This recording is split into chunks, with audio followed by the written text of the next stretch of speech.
Okay, hopefully I'm back. Third time's a charm. This is my first time going live on Yardstream YouTube. So in the past, I used, let's see. Oh, okay. Okay, I didn't have the comments turned on. Okay, hi, Iris. How do I add you as a moderator? Okay, I'm trying to figure that out. Copy invite link? No.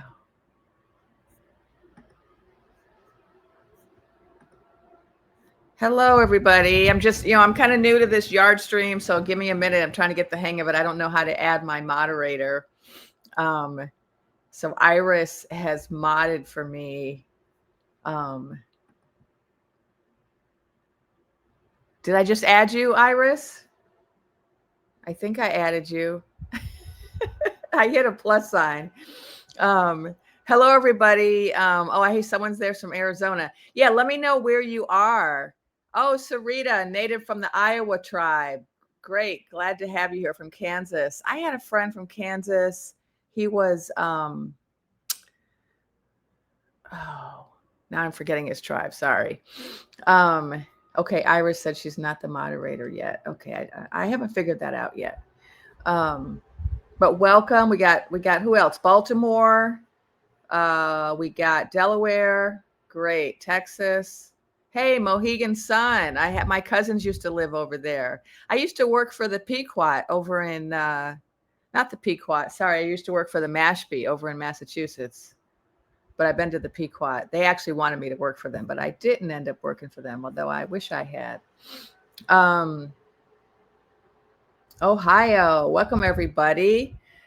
This is my first live stream using this platform, so I'm still getting used to it. And so hopefully I can get one of my moderators on.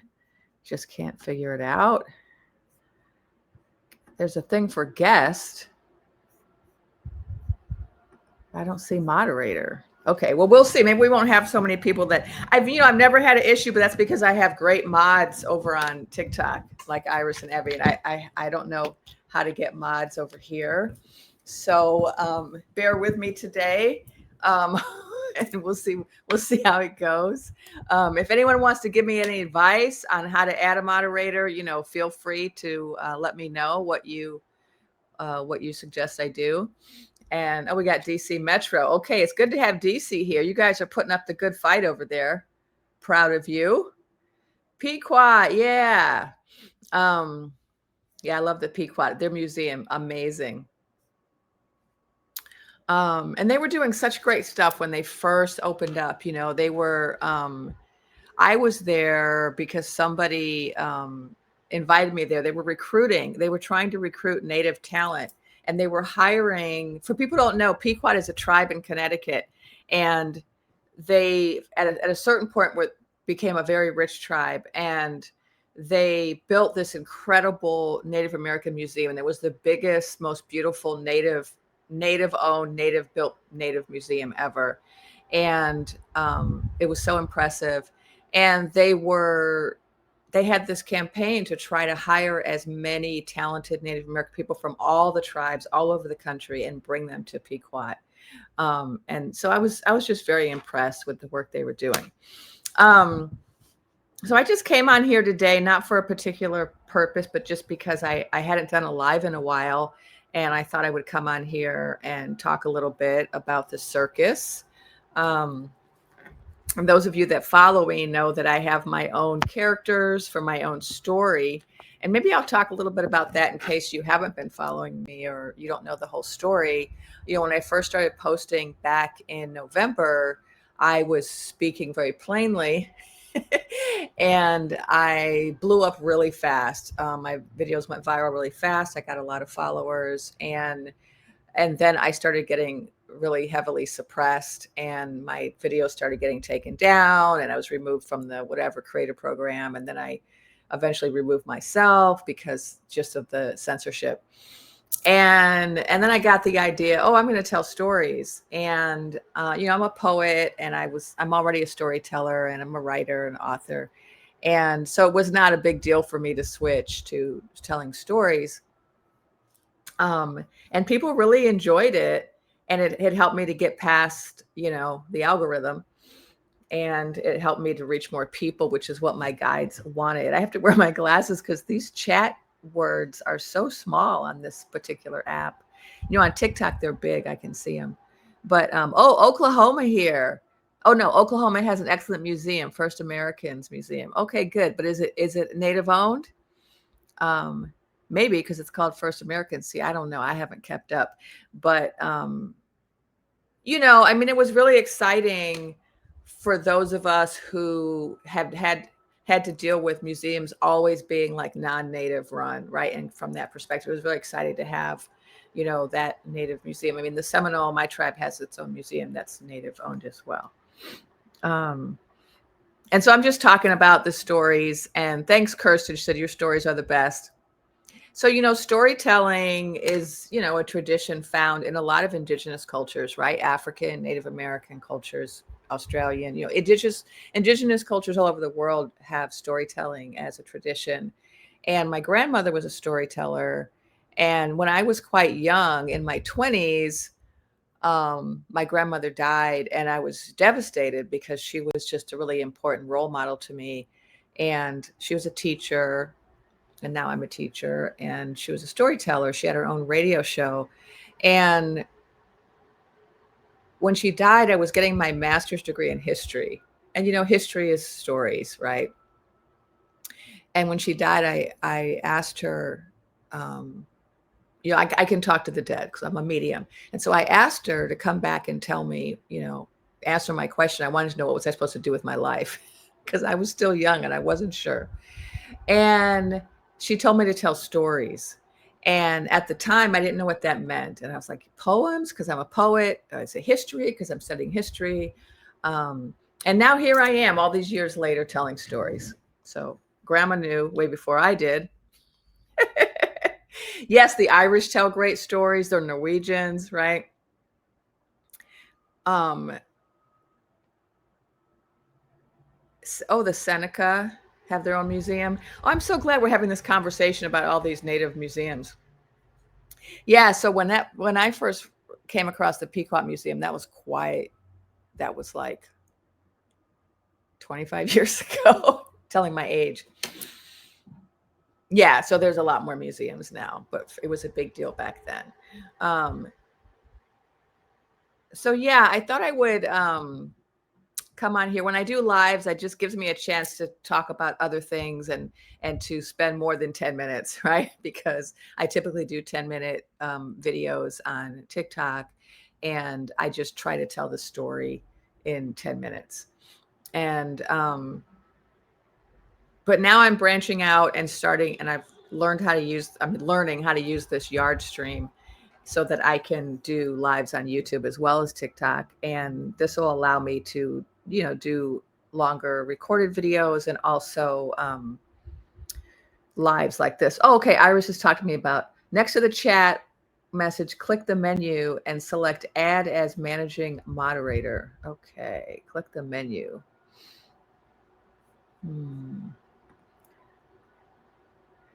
I'm clicking the dots next to your name. Okay, let's see. Click the menu. Yeah. I see a menu, but I don't see anything that says menu. I see what I think is a menu, but I don't see anything that says add people. So I'm sorry, I can't figure that out, Iris.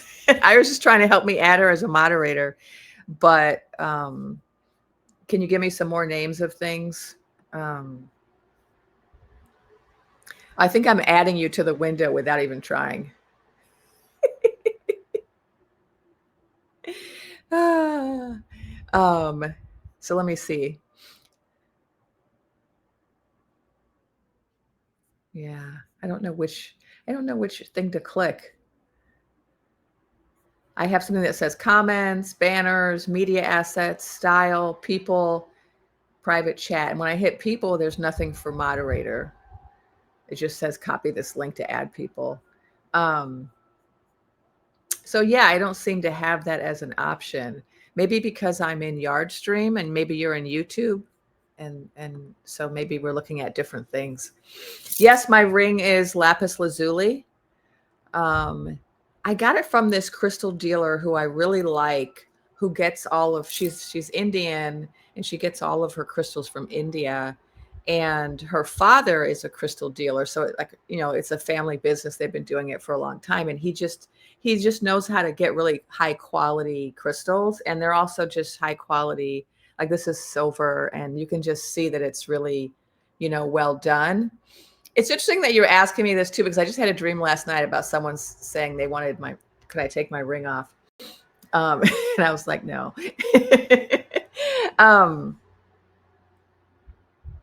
Within the YouTube chat. Oh, okay. I'm not in YouTube. Let's see. If I go to YouTube, how do I get into my live? Okay. Oh, it's going to double. Okay. I just hit pause over there. I see no menu over here. In YouTube.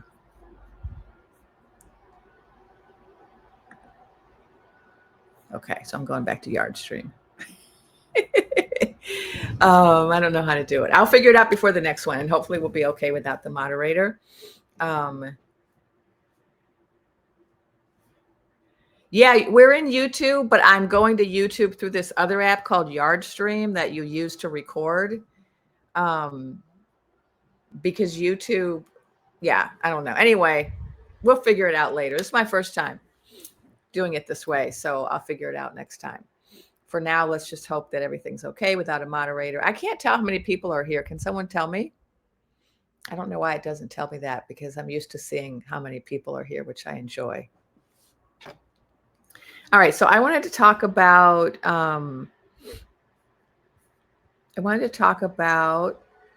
the circus. Oh, Amy said she loved my recounting woman video. It's recounting woman, counting man is really the way I say it. So I'm glad that you enjoyed it. I just publicized it. It's been out for a couple years, but I had it on private because I was setting it to places to screen. And then I just decided, let me just make it available to everybody because, all right, so let's talk about the circus. And you're welcome to ask me questions in the chat. And I'm assuming you've seen my most recent videos, but I'll maybe summarize a little bit. So the most recent installment of the story, we're looking at how the circus is dealing with a lot of losses this month. And,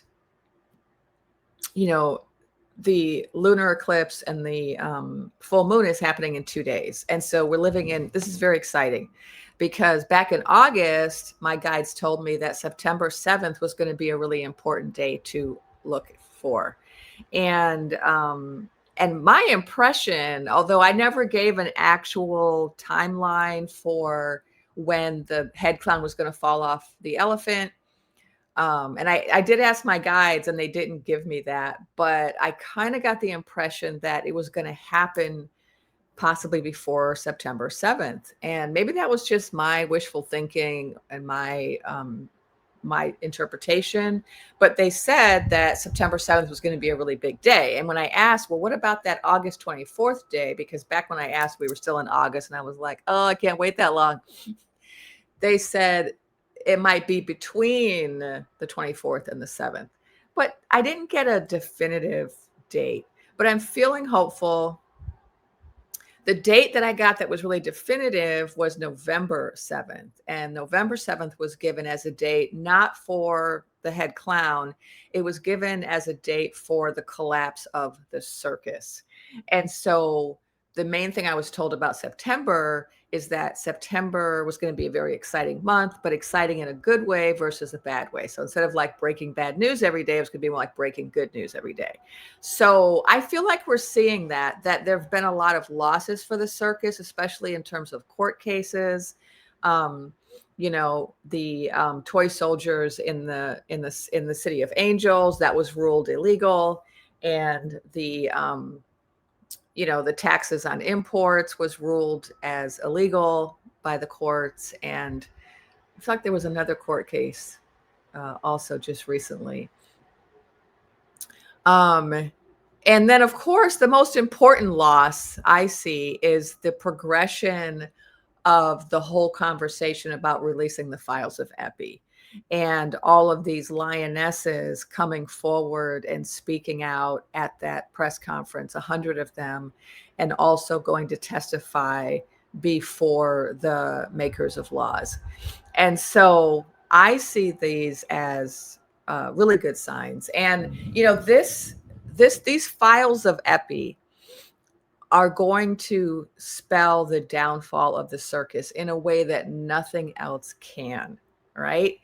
And this is because of the global networks. And so people who've been following me since November, you may recall that I started talking way back last year, probably in December or November, or, I don't keep track of the things I say. So hopefully somebody is. Like, I don't do that. Jennifer just said that, like, how Gia does. I don't do that. But I am seeing things come to play that I said a long time ago. And that's one of them. What I said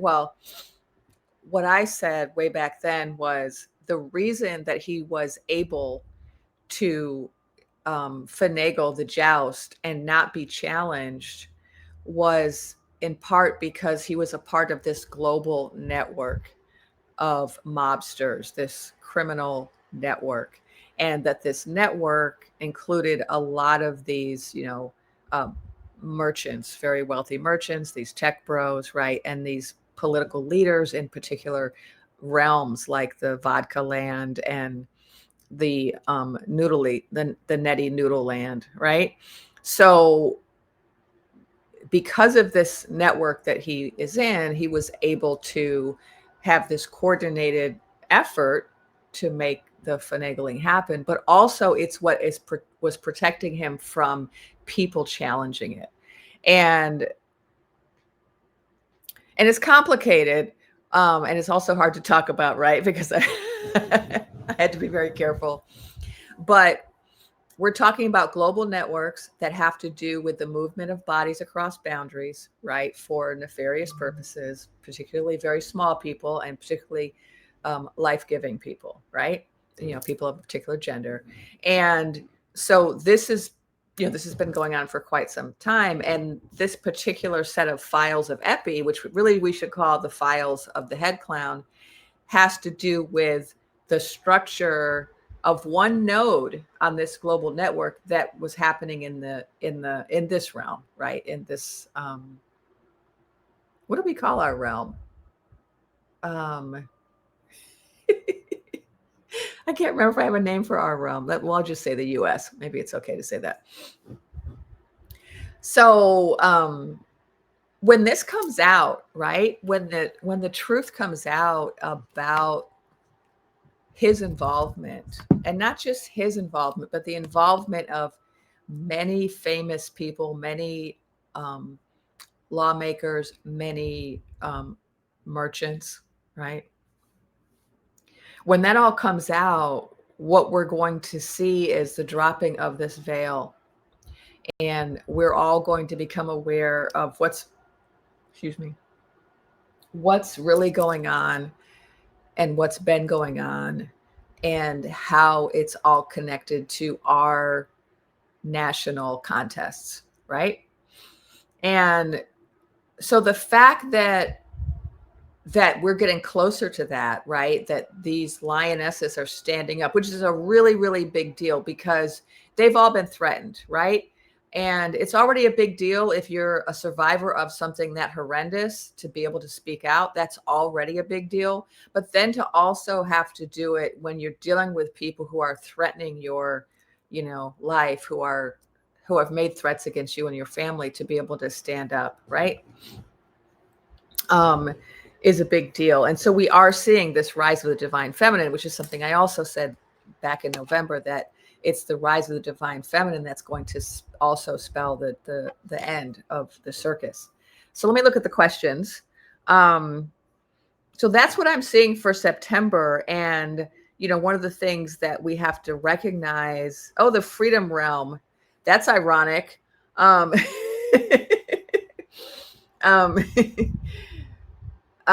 is asking about the Vatican. Yes, I do think so. If they're involved. And Northern Lights is asking, is the truth of the finagling going to come out because it's treason? Yes, it will. But it's really challenging for it to come out because of this international network of what Empress CJJ calls PDFery, right? Because of all the powerful people involved and because of the money. Recall, if you've been following me, I've been talking again since last year about a den of thieves that work together to bring about this contest outcome, because they all have financial interests in this regime. And so they're implicated too. And so it's complicated because it involves other realms, and it also involves all of these extremely wealthy merchants, and it involves this global network of crime people, right? And see, this all has to come out in order for the circus to fall. And so the more that comes out, the closer we are to having it all come out. Amy said the dark cabal. Now, I don't really know that. I know that's a theory, and I need to look it up. I don't know if it's the same as what I'm talking about, but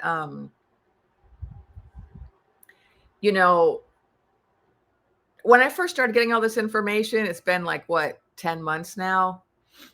And I started getting all this wild information.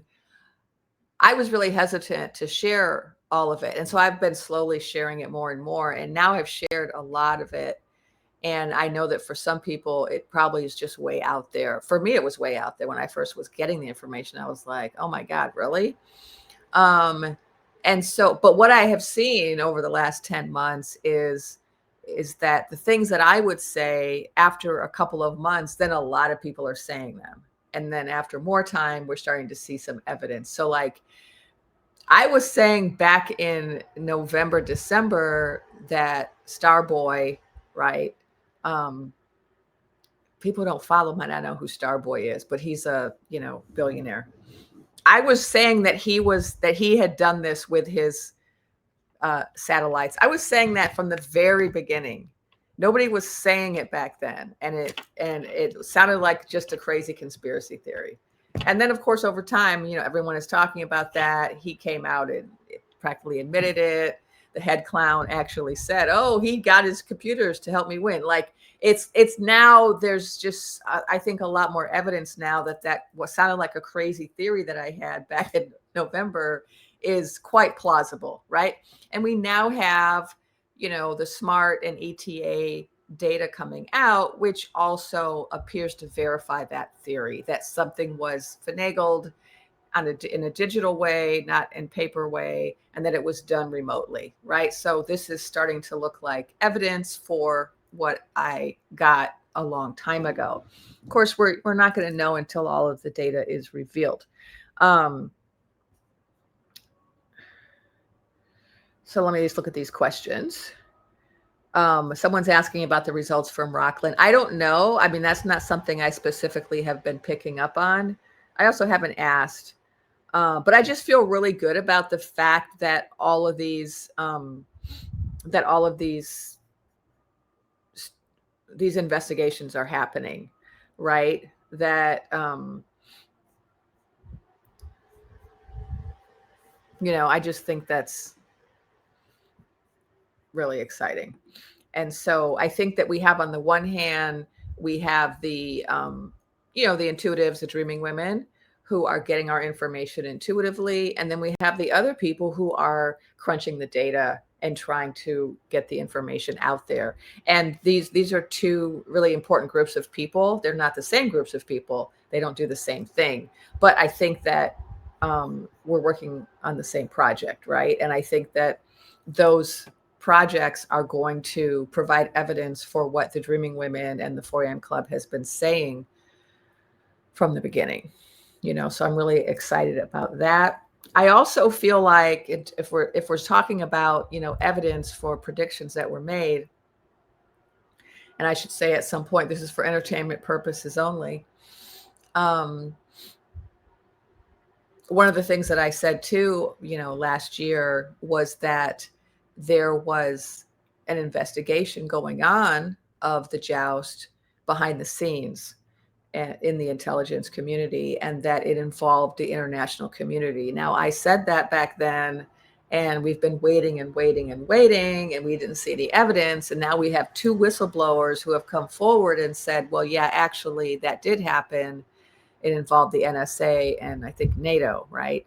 So we need more evidence to come out, but I feel good about the fact that the things that I started saying so long ago are starting to get supported with some evidence, right? Okay, so let me look at your questions again. Oh, someone just got a 555. Oh, Deborah's asking about halogenic mask. I meant to look that up. See, I don't know exactly what that is, but it sounds like it matches what I got. So what I got from my guides, they showed me this veil. And, here's the thing, when you work intuitively, you get information and then you have to try to translate it, right, to language that makes sense.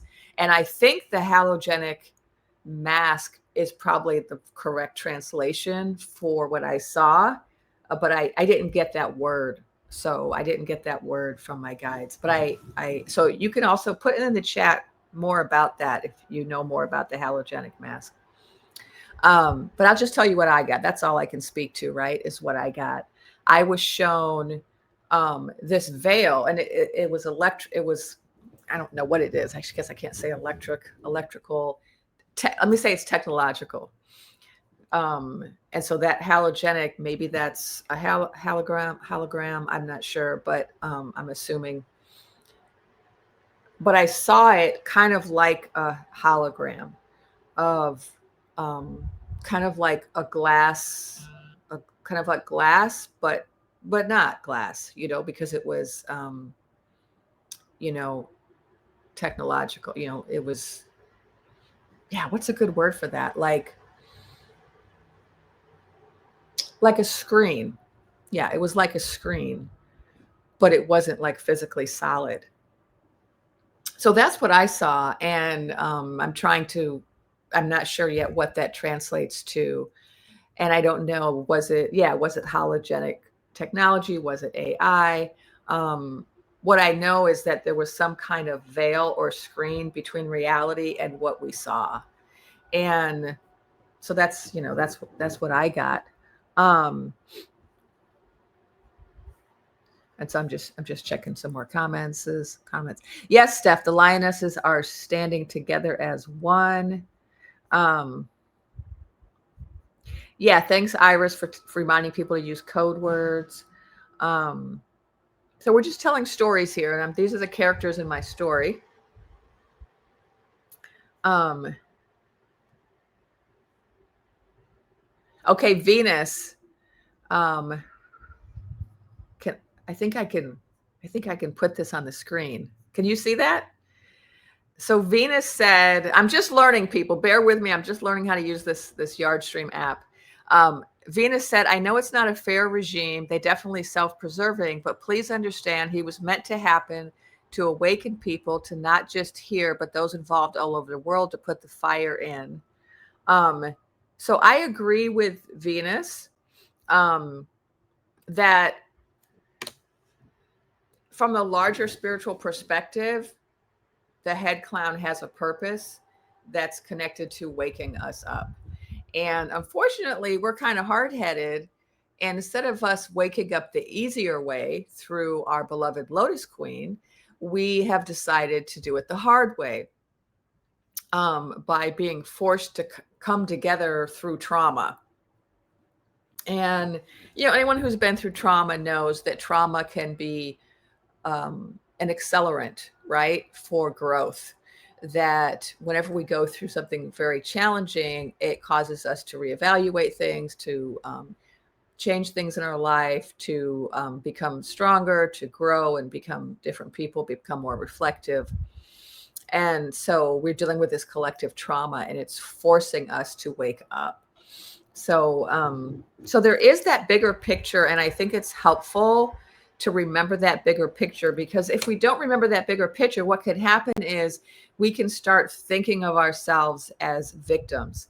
And whenever you think of yourself as a victim, you start feeling disempowered. And it's really, really, really important that we not feel disempowered. Okay. We have agency, we have sovereignty, and together, when we work together, we can change the course of history. We can change what the future looks like. Okay. And so I think the lionesses are also giving us a perfect example of that. They were victimized in a traumatic way, and they have taken that and they have become survivors who are now avengers for justice for others, right? They are now speaking out for everyone. And so that's what they have done with their collective trauma. They have come together in community, and they have stepped into their power, right? And their power is phenomenal. They have the power right now to change things. They are the ones that are going to cause the files to be released.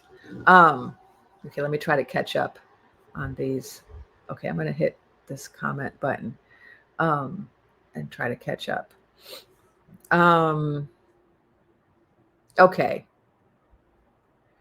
Okay, the Queen's Exit asked, do you believe that the Lotus Queen being POTUS is a past timeline? I don't really speak in terms of timelines. I know a lot of people do.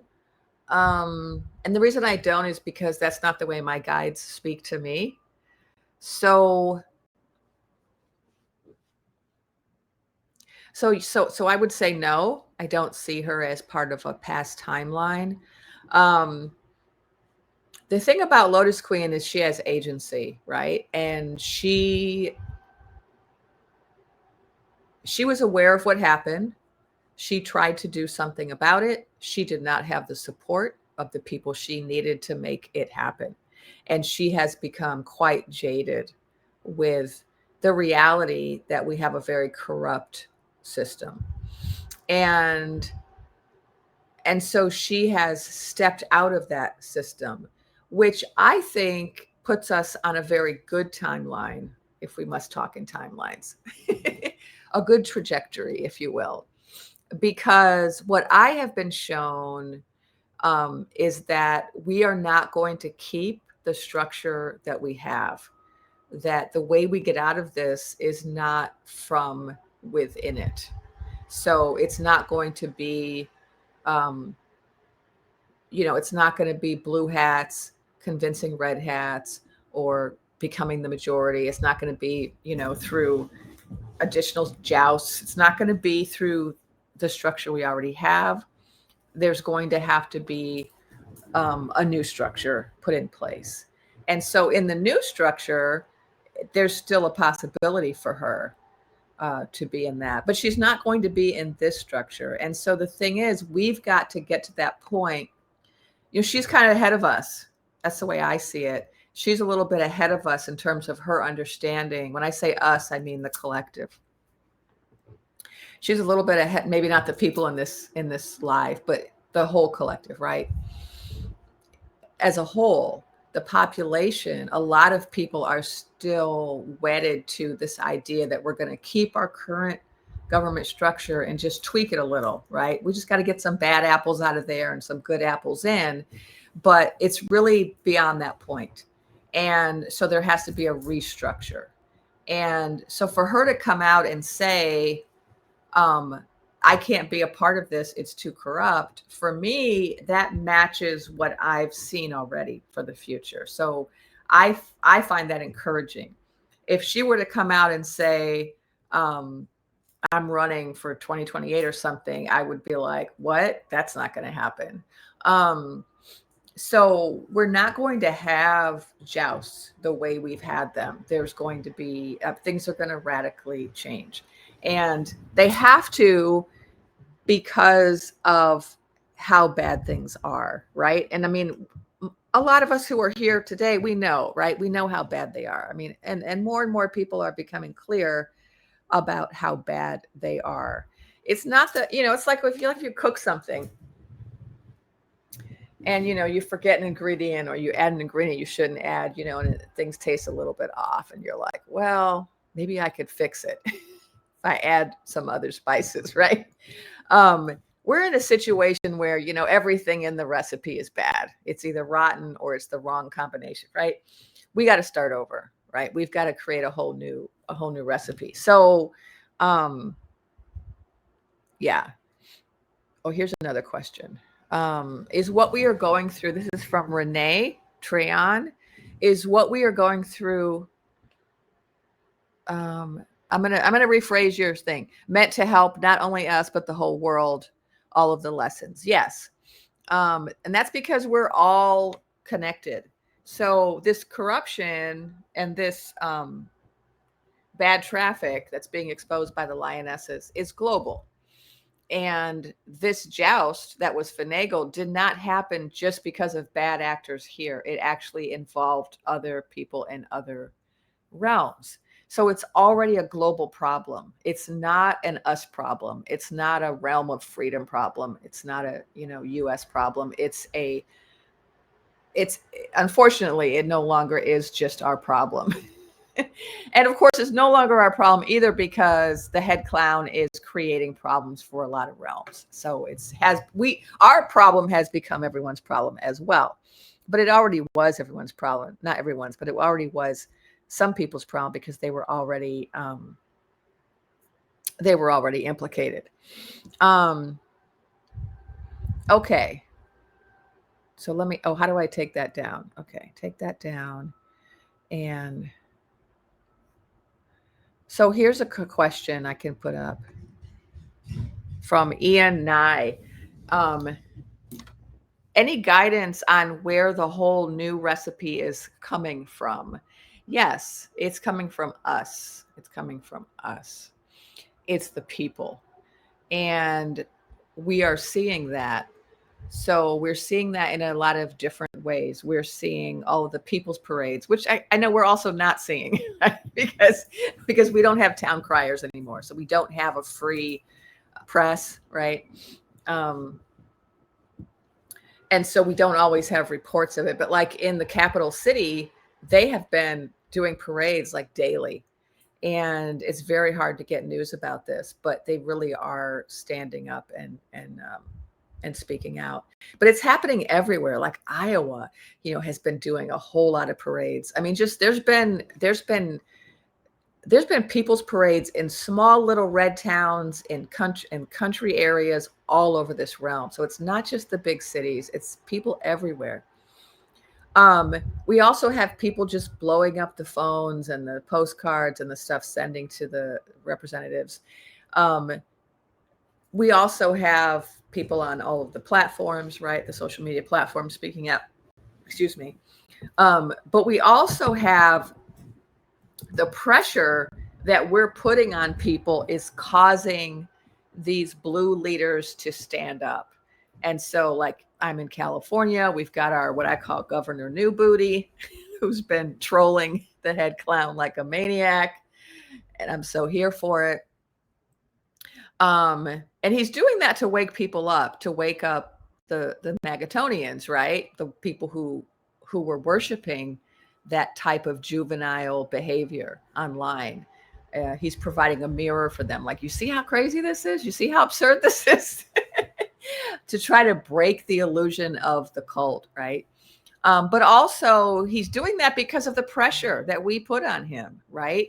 To stand up. And then it's happening in Illinois, it's happening in Baltimore, it's happening in New York, right? That in DC, it's happening, that these leaders are standing up because it's what the people want, right? And so it's going to have to be us. And it's not just us. So I don't want people to think, oh, no one's got our back but us. You know, as we're seeing, we have these leaders coming up, and we also have the people in the dome-shaped building, right, who are trying to get these files released. We do have them putting forward, you know, proclamations all the time, trying to get things changed. We have lawsuits being filed, right, by all of these governors as well, and by the ACLU. We have people in other realms, right? Internationally, people have been engaging in people's parades for months in support of us. We have the leaders of other realms saying no to the head clown and figuring out workarounds. Their people are creating new alliances, new trade alliances. People are refusing to agree to things that are being asked of them. And so there are a lot of people, but it's really us that are the engine behind the change. It's really the people. It's the people coming together. And that's why my work has been all about helping people to remain hopeful, helping people to focus on community, helping people to understand the bigger picture so we don't become, you know, fall into despair, and helping people to recognize their power. We all have power. Okay. Let's see. Yes. Okay, I'm going to put this comment up. But Abby Yandel. I used to have a student named Yandel. We must dream the new structure, something completely different, better than we can now imagine. So yes, this is what I've been told by my guys. This is one of the things I've been saying a lot, is that we have to visualize the future, and collectively we can bring it about through visualization and action, the combination of visualization and action. But we can't really bring something about if we don't have a vision, right? So if all we're focusing on is what we don't want, like, oh, we don't want the head clown, we don't want any of the other clowns in his administration, you know, we don't want any red, maybe you don't want red hats, we don't want Magatonians, right? Okay, that's what we don't want. But some people are just focused on, we want what we used to have. Well, we used to have democracy. We could be nice to have that back, be nice to have the fourth estate back. But we can't just look backwards, right? Because what we had produced what we have now. So obviously it wasn't ideal. We may have thought it was at the time. We thought we had this good structure, but obviously we didn't, because it led to this. So we can't look backwards, and we can't focus on what we don't like. We have to look forwards, and we have to envision what we do want, right? And that's where our power lays, in the visioning, and then also in the action, right? The combination of the action and, you know, the dancing and the singing, and also the visioning. Okay, let's see. Other questions? Oh, can someone tell me how many people are here? Because I can't tell. That's what I like about going live on TikTok. You can see how many people are there. Okay, let's see. Okay, Margaret, let me put your comment up. Can everyone see the comments when I post them? I can see them over here. 484. Okay, thanks for telling me. So Margaret asks, I hear some dreaming women talking about the mid-joust, which doesn't make sense to me. That feels really restrictive and far off. I agree. I think it's kind of silly to focus on that for the reasons that you said. It's restrictive, it's far off, but also it's making an assumption about us being able to return to the old structure, which we cannot do. Because the problem is not just with the Magatonians. The problem is not just with the red hats. We also have a problem with some of the blue hats. And that's what the Epiphiles is bringing to light, is that the people who are involved in that are not just from one party, right? We have people from various backgrounds who are involved in that structure. And some of those people who have resisted helping this to come out have done so because either they're involved or they have friends that are involved. And the Epiphiles is one example, but there are other examples where there are people of different parties who are invested in some of the corruption of the current system. So there are a lot of people from both parties who are invested in corporations having control of jousts. So right now, how much money you have determines the outcome of a joust. And so if you get enough donations from certain billionaires or corporations or tech bros, you have an advantage. That's a belief that's shared by a lot of people, regardless of party. That has to change, right? And there's just a lot of systems like that in place, systems of corruption. Patriarchy is another system that has to go. So the fact that most of our makers of laws belong to only one gender, right? And mostly belong to only one kind of skin color, right? These are systems that are broken and that they have to change for us to be able to actually have the world we want to see. And so if we're just focused on the mid-joust, we're going to get more of the same. Yeah, we might be able to shift the chess table a little bit and have a few of the red pieces fall off and some more blue pieces. And I do think it's important to fight that. Like, I'm very proud of Texas. I'm very proud of Governor Newbooty, of these efforts to focus on G-mandering. I think doing that is important, because what it's doing is it's again breaking away the veils, right? So G-mandering is something that's been going on for a while, and it's among other things a racist project. And for people to start talking about it more and make it like this public discussion is allowing people to see what's wrong with our structure, right? That this is being allowed, that we think we live in a I'm trying to be careful, like how many words you see when I tell my stories, I don't use that many real words, but I'm speaking extemporaneously. So I got to think of words for everything. But I think I can say democracy. We think we have that, right? But if you start looking at gerrymandering, then you realize, okay, we don't, right? We didn't, even before this circus came to town, we didn't have that because we had that gerrymandering going on. So these kind of discussions are really important because they're like pulling away these veils, right? And this is what it's all about. The head clown coming, the circus coming, the big picture is they're coming here to reveal things, right? That wasn't their plan. I mean, it's not a part of their agenda, but that's the bigger spiritual agenda, is that their presence is making us more aware of all of these things. And so, no, I don't think focusing on the mid-joust is a good idea, especially since what we've seen with the last joust is that we no longer have jousts, right, that are actually free and fair. That's a thing of the past. And so is there any guarantee we're going to have a joust that's not finagled with for the mid-joust? We have no evidence to suggest that at this time. The only thing we have to go on is the fact that Starboy is fighting with Head Clown means he might not be able to do what he did last time.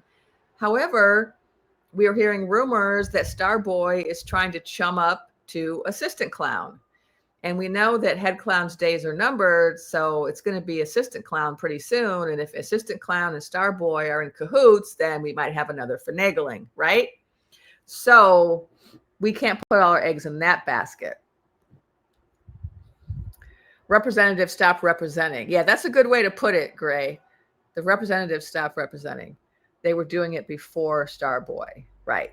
So obviously not as bad as what we're dealing with now, right? But the point is there were some problems that we had, and now we have a much bigger problem, right? And so we want to be aware of all of them so that when we go forward, we get rid of not just the biggest problem, which is the circus, but we get rid of the potential for other circuses, right? That's what we want to get rid of. Is we want to make sure this never happens again.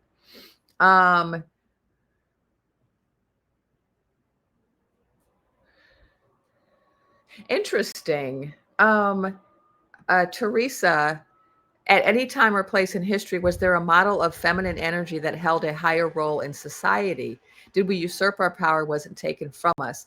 Oh yeah, most definitely. So I'm a little baffled by this question. It's like, it's just so sad that we don't know this, that we weren't taught this. So if we look at indigenous cultures, many of them were, and some still are, matriarchal. And in matriarchal societies, like the Seminole that my grandmother was Seminole, the society I descend from is matriarchal. And what that means is that women have really have big positions of power. And in matriarchal societies, you tend to have a balance between the genders. You also tend to have more than two genders. So in a lot of indigenous cultures, we have the idea of two-spirit. It's not just male, female. There are third and fourth genders, people who are neither male nor female, or who are a mix of male and female. And so in matriarchal societies, there's respect for different genders, sexuality, etc. It's not an issue. And there's also an understanding that you have to have balance between genders, that there has to be power sharing, right, in matriarchal societies. Now, so the most recent matriarchal societies are indigenous societies, and some still exist. But if you look at European Western culture, it's been patriarchal for a long time. There was, however, matriarchal societies in the ancient past of Europe and Asia. Especially in India, we have evidence for matriarchal societies. They have documented proof of that because India, of course, is one of the oldest literary cultures, right, that wrote things down. So they have writings from, long before the Europeans, for example. And so they have, some written documents about their matriarchal societies. And so, yeah, there used to be matriarchal societies. At some point, patriarchal societies took over. There used to be this great book. What is it called? When God Was a Woman. I read it when I was like in my 20s. What was her name? Myriad. Someone probably knows this book. You can put it in the chat. But it was called When God Was a Woman. It's a great historical overview of matriarchal societies and how we transition to patriarchal societies.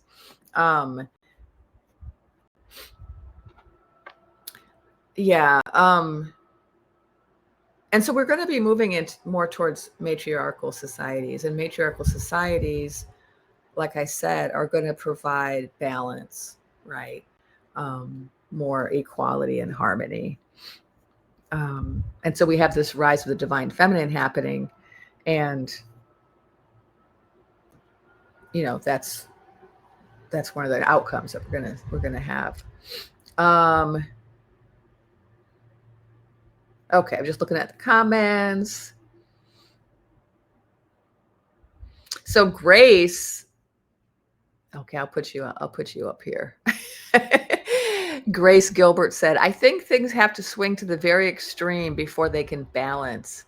And she's referencing G-mandering in Texas. I thought you were talking in general. I know some people say that. I think we are at extreme right now.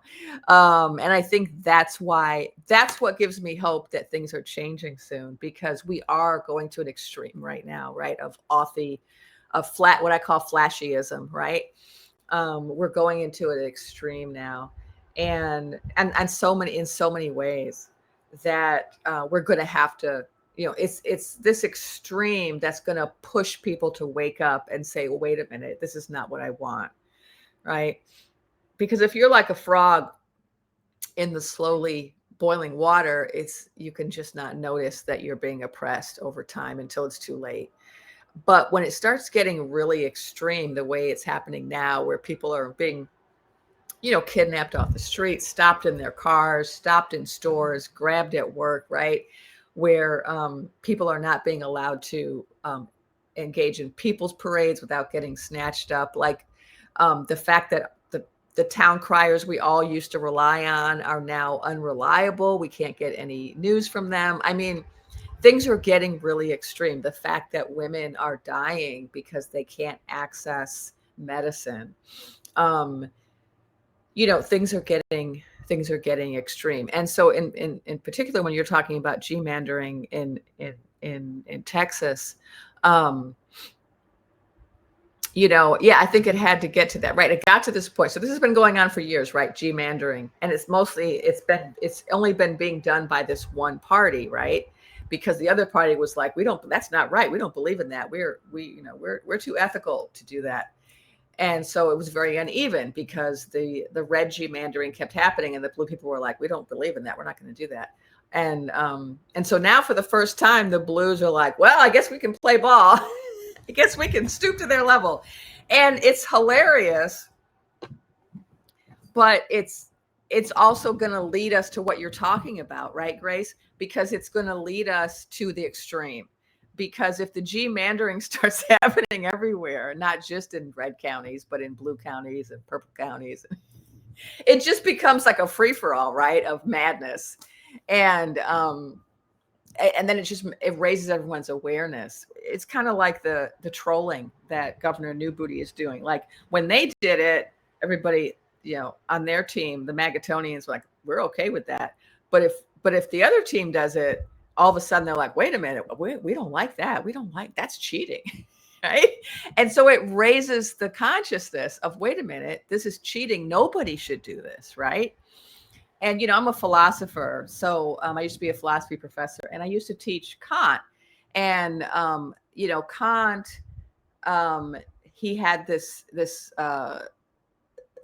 argument, this famous argument where he said, you should never make somebody else the means to your end, right? That's unethical, that you shouldn't use somebody else for your own purposes. And he also said, we should have a rule that anything that you do, it should be able to become a universal law, right? So if I think it's okay to gerrymander, then I should believe that it's okay for everybody to gerrymander. And if that's not the case, then what I'm doing is probably unethical, right? And so like finagling jousts, right? If you want to finagle a joust, then you should accept that everybody can finagle the joust, right? And if you're okay with, the head clown insulting everybody in his social media, then you should be okay with everybody insulting everybody, right? And so this is what's happening, is that people are being forced to reevaluate what they think is acceptable because they find themselves on the receiving end of it, right? And that was Kant's position, was like, if we were all on the receiving end of the things we did, we would not do them, right? So I had to throw a little philosophy in there. I'm still a philosopher, but I'm no longer a philosophy professor. But I'm going to do a shameless plug right here of my book. This is my philosophy book that I put out last year on Native American philosophy. It's called Sovereign Wisdom, if you want to check it out. Okay. We're moving up on an hour. So let's see if I can get another question in. New comments. Oh, I got to take that comment down. How do I do that? Okay, there we go. Well, thank you to the moderators. Everything seems to be running smoothly. I've been very fortunate. I used to do lives every day, and I had great moderators, but I also just feel that I've been very blessed because in my text, in my, my post as well, I just almost never get any negative comments from anybody. I know some people really get a lot of them, and I'm just really grateful that I don't. Okay, so I'm trying to catch up with these comments. How many people are in here now? Um, and I'm sorry this book is so expensive, Amy. Amy Kidder said they want to buy the book. I have no control over that. The publisher, it's an academic book, and they set the price really high because they sell it to professors. And I wish I could sell it for a reasonable price, but I have no say over it. I also don't really make any money off of it, but I believe in it, though. I believe in the project. I spent 20 years working on it. It means a lot to me, even if it's not something that makes me any money. I have other books, though. I'm looking at your questions. I want to see if I can get another question in. I love answering questions. So that's what I like about lives. Angela at Proto. Yes, I was. I was a philosophy professor. I left philosophy and I got on this healing path. So, sometimes that happens is, I spent my whole life in school getting all these credentials and getting an academic job, which is not easy to do. I also got tenure and I walked away to become a medical intuitive. Okay, I'm just looking for some more questions.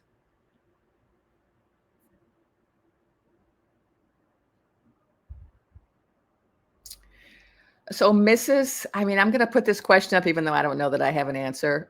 But sometimes it's good just to say, I don't have an answer. What is the near future of Europe being more and more far right?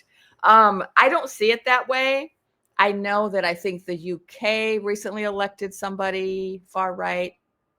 But my understanding, and you can correct me, I could be wrong, is that there were a number of people who were trying to get elected far right who lost recently. I know that happened in Canada, and I think it happened in Germany, despite Starboy's effort at pouring millions of dollars into that campaign. And so I actually feel like we're not moving in that direction based on what I've seen. Now, if I'm wrong, go ahead and put in the chat what you're talking about specifically, if you're talking about some countries I'm not aware of, but I've seen that at least in two major elections that it's gone in the other direction. And I do think that us having this head clown as a big right-wing clown is, I need another word for right-wing because I probably can't say that. Right path, let's call him right path clown. I don't see a lot of right path circuses emerging. And maybe that's just me because I tend to focus on, what I focus on, but I don't see that happening. I see us going in the other direction.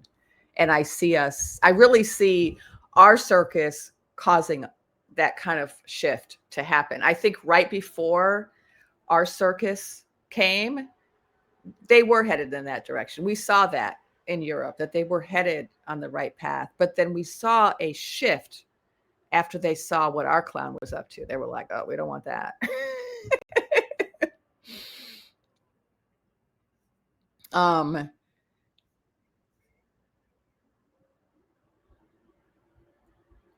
Oh yeah, Rose is talking about the G-mandering in Texas. Rose is in Texas. Okay, let me look at new comments. Oh, there's the number, 475. I just hadn't figured it out. How many people were here? Oh wait, I just saw a question. Where'd it go? About the LVAD.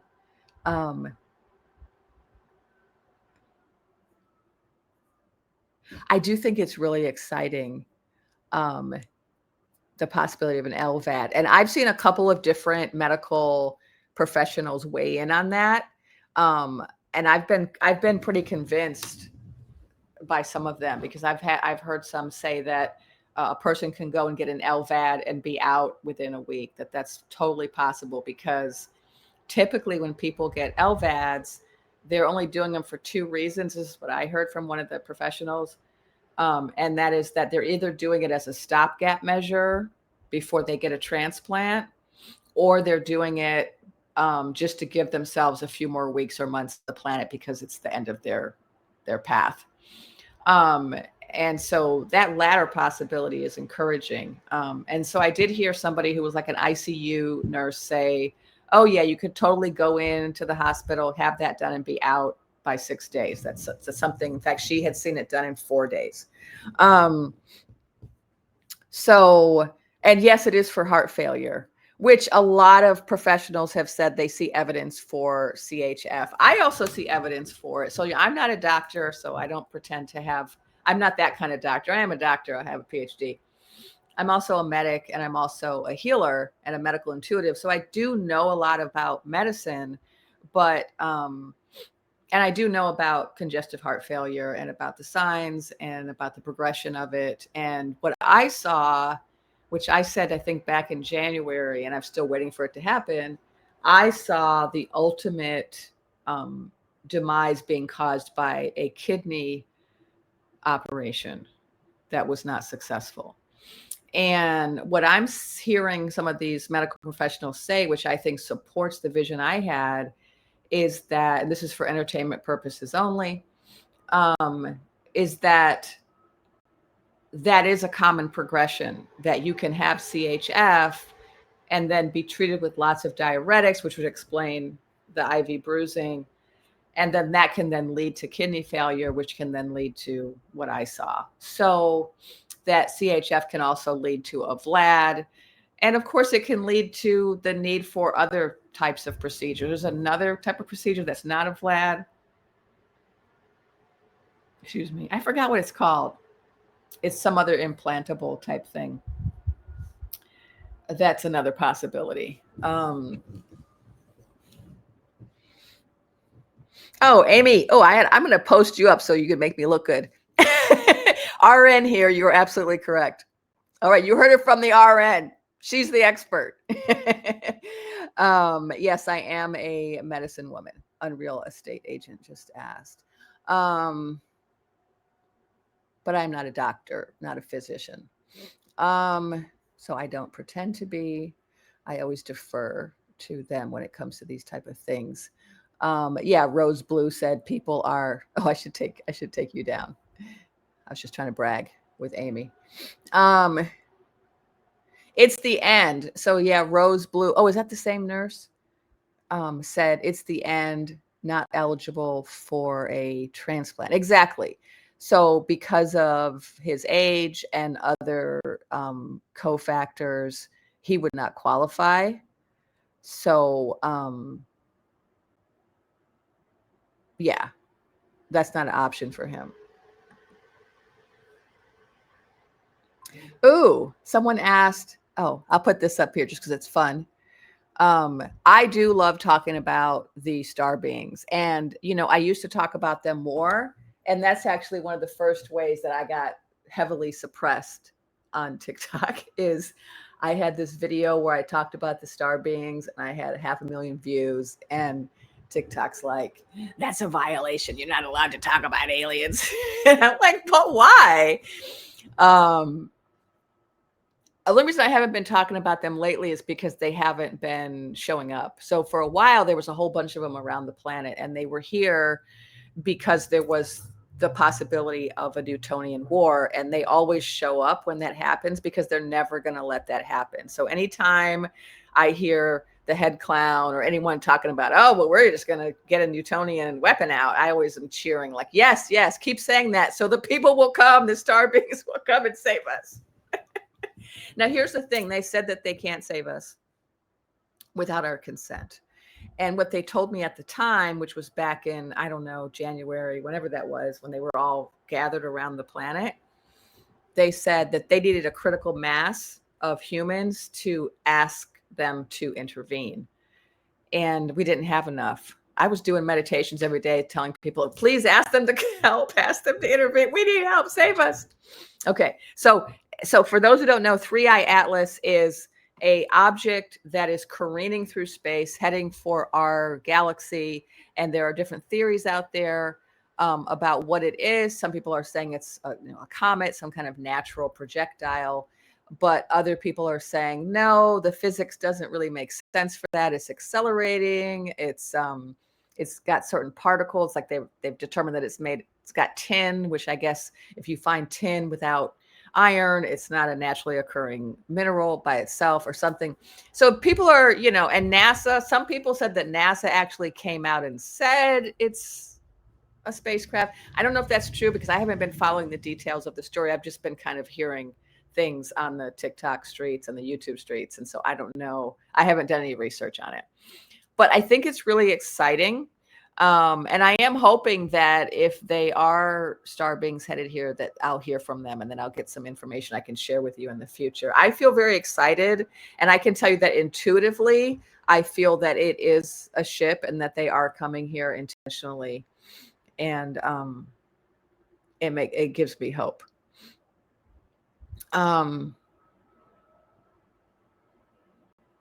Okay.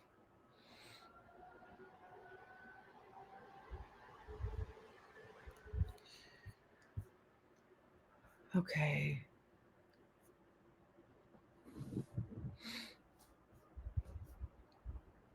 Oh, that's a good one. Nora Garcia, the blue hats will be putting the circus out of business. No, it's us. It's the people. And it's not just going to be blue, it's going to be purple. So I've been saying this for a long time. That's why we had to have the FAFO for the Magatonians. They had to go through that consciousness evolution that they're going through, where a lot of them have recognized that they no longer are Magatonians. They regret their decision, and they're starting to see that they're actually not happy with the circus. And so what takes the circus down is actually a combination of it's a purple movement. And in fact, this was something I got just recently in August. So when I was talking about September and what's happening in September, one of the things that actually it's November, sorry, because I was given a vision about September and November and nothing about October for some reason. So I'm hoping to get some information about October next. But right now I'm getting September and November. And what I got for November 7th, is that the Magatonians or the ex-Magatonians are going to rise up against the circus. And they're actually, and I think it has to do with the epiphiles, but I think it also has to do with just a lot of revelations that are coming out. And so September is all about revelations. In the circus, there's just a lot of information that's coming out that's going to change people's understanding of the circus. And that's going to have an impact on the Magatonians and the ex-Magatonians, and they're going to rise up. And this is what we're kind of waiting for, is for enough people who are blue to rise up, enough people who are red to rise up, and then also enough of the apathetic ones have to rise up. So there was a whole group of people who didn't participate in the joust. And I know some of those people because I was really irritated with them. I was calling up all my friends for weeks before the joust, trying to insist that people go out and cast and buy their tickets. And I was also talking to people specifically about buying tickets for the Lotus Queen, because there were people saying, oh, well, because of the G side in the watermelon country, I can't support that person either. And I was trying to get them to recognize that if this other person gets into the seat, it's going to be far worse for those people, which we have now seen, right? It is far worse now than it already was. It's just getting worse. And he's made it clear that he wants to wipe that whole territory out and build hotels. And so he's in cahoots with the noodle one. And so this is something that some people have a hard time doing, right? In terms of their critical thinking skills, like, oh, I don't like this option, I don't like this option, so I just won't participate, right? And it doesn't occur to them that, hey, by not participating, I might be contributing to the situation. Or they can't think through, okay, I don't like option A and I don't like option B, but which option is going to be worse, right? And some people just aren't really able or willing to kind of think those things through. And I'm saying that as someone who identifies as an independent. And so I don't identify as a blue hat, and I never have, but I do know what it means to strategically support certain people because of what I see as the potential outcome. And so, um, you know, I'm lucky, I'm an intuitive. And so I was able to see certain things. So I could see my impression for quite a while ago was that Lotus Queen did not support the G side, but she was not allowed to speak out about it because she was not in a position of power. She was a vice, and she had to say what the person in charge said. And I had evidence for that too, because early on, she tried to speak out and she was heavily criticized by her own party for trying to speak out in favor of the people there. And so I knew she did not have the position that her boss did. But also intuitively, I knew that she was going to be better, that she was going to change things over there. But, there was a lot of propaganda out there that said, oh, well, her boss isn't doing that much, so she's probably not going to do that much. And, I wish somebody would say that my views are based on what my boss said. Okay, so I'm going to just go for maybe like another 10 minutes because, and 10, 15 minutes, get a few more questions. And I know some people have probably just logged in, and so you didn't hear what I said earlier. And I don't know, should I repeat it or should I just keep answering questions? I think I'll just keep answering questions. But I'll give a short little summary. My summary for September, for those who have arrived late, is that this is a month of revelation. It's a month of major losses for the Magatonians and the Red Wing. And it's also a month of just more and more people's parades, more and more unity and community being built, especially in these particular cities where there are lots of toy soldiers. So the capital city, the Windy City. I also saw Iowa is really significant place for where really important things are happening. And then also, of course, we have the lionesses standing up, the 100 lionesses who did the press conference and who are pushing for the release of the files of Epi. And so I feel we have a lot of evidence that September is a very good month for us, that things are changing, that, we're starting to move in the right direction. So that's my summary for September. And then I'm just answering questions. Let's see. Yes, I will post this live. Jay McClinch. I always post my lives. Hey, someone just said Amy said they're from Chicagoland. So am I. I'm from the Windy City. That's my hometown. Jojo, do I have insights about what Kamala might reveal in her book? I do not, and I have not read it. I mean, she's out now. It must be out now, right? She's on tour. So I guess you can just read it. All I know about her, which I said earlier, maybe you weren't here, is that she's aware of what happened. She wanted to do something about it. There were plans to do something about it. And then something changed in January. And what I saw changed was that there were too many people who were, there were people who were corrupt, but then there were also people who were afraid. And because the circus is not just a collection of people who like to be in charge of things, but it's a mob. It's a crime family, and it's a global crime family. And so there were threats made, and there were payoffs and there were threats. And so between the payoffs and the threats, that's why nothing was done. It was not just, it was payoffs and the threats, but it was also the blackmail, right, of like Epi-file people. So I think she knows all that, and I don't think it's going to be in the book. So I'm really curious to know what she's going to put in there, because what I was told quite a while ago was that it could not come from her. It could not come from her, and it could not come from any blue wing people at all. It had to come from a neutral third party. And I was told that the neutral third party would be probably international, probably outside of this realm. And so the recent news we got about these two blowers of whistles that that both said it was an agency that did an audit that knows exactly what happened and then shared it with an international body. For me, that confirms what I got. And so I'm expecting it to come out in that way. I'm expecting us to get to a point where enough things have shifted because of mostly us that that international body is going to confirm what we already know.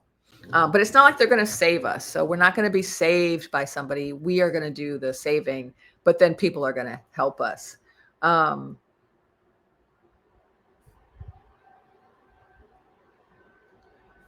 Okay. Okay, so let me see if we got a new comments. Yes, an international council that will rule the world going forward. Froxy, Roxy. Yeah, I think that is the future. We're heading towards councils. I've been saying that for a long time. We're headed towards councils. And I saw a council of women in our realm. And so I think that's the direction we're headed in. I don't know how long that's going to take, but I think that's the future. Grandmothers, exactly.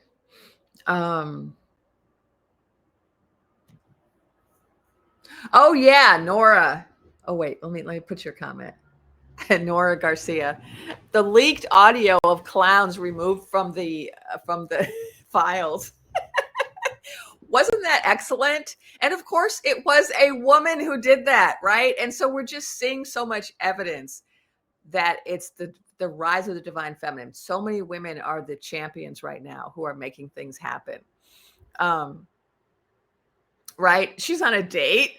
So for people who don't know, there was some, Department of Injustice official. And he was on a date. And his date was like, let me get my phone out and do a little surreptitious recording. How did she finagle it, right? Like I've been trying to imagine, like she had her purse set up on the table with the phone. Like how did she do it? She's so slick.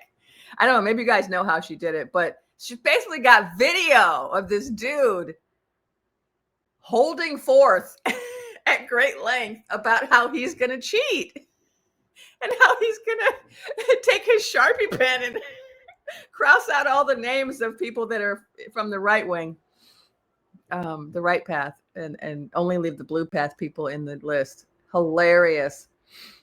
Like the mediocrity, right? The idiocy. So this is what happens, right? When you get rid of DEI. This is what happens when you get rid of all the women and all the people of color and all the gays and all the disabled people, right? And you're like, we're only going to let this one little group of people have jobs. And only if they're loyal to us and only if they're willing to listen to lies and sign on to them. I mean, you're picking like the bottom of the barrel, right? So these are the people that work for him, the bottom of the barrel. So not the brightest bulbs. So, of course these things are going to happen because they're just not like, they didn't get vetted, right? Like if you look like me, if you have my gender and my appearance and you try to get a job, you got to work much harder than everybody else to get the same job. You got to be so much better than all the other applicants, with this color. And so when you get a job, you're like, way qualified. That's not the experience of this group of people in this circus because they're not competing, right? They're not competing with anybody. And so we got these bozos. It's hilarious. We got to laugh. Oh yeah, I can talk about the painting behind me. So a lot of people, I often put the artist's name in my TikToks or in my videos. You'll see it sometimes. And I've talked about it before, but people always ask. So the artist's name is Rabbit Strickland. And let me put it in the chat. So you can go look him up. He is an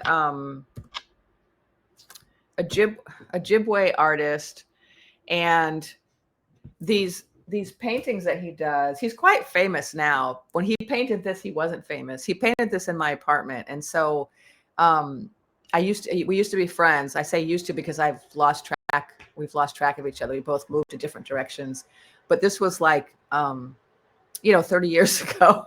He I let him, I was going out of the country and I invited him to stay in my little studio apartment. I was a student at the time, and he stayed in my apartment and painted for the whole month. And he covered all the walls with canvas. Like I put all my, I didn't have a lot of furniture. I was a student.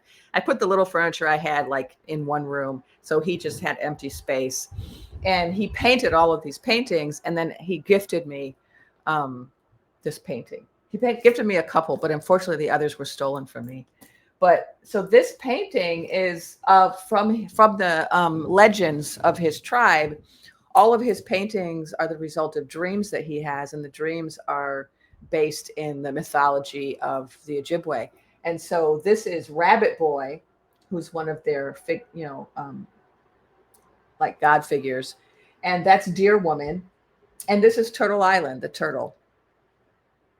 And you see like Rabbit Boy is, got a torch. He's burning something, and he's also carrying a staff. And Deer Woman is also carrying a flame. So this was from one of his dreams. And so look him up, Rabbit Strickland. Look him up. He has a website, and, buy something from him or support him in some way. I just love his art. You could now see his art on the cover of different books, and he's really become well known. But when I knew him way back then, he wasn't, but I knew that he would be one day because he's just so gifted. Yeah, it looks like one of them is, is got, sage probably, or some herb, right, for medicine. And that staff too, is often a sign of, leadership.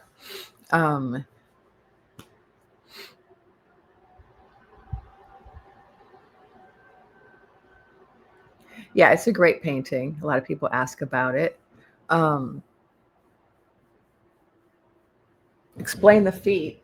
Oh, because he is Rabbit Boy, so he has rabbit feet because he's part rabbit, part human.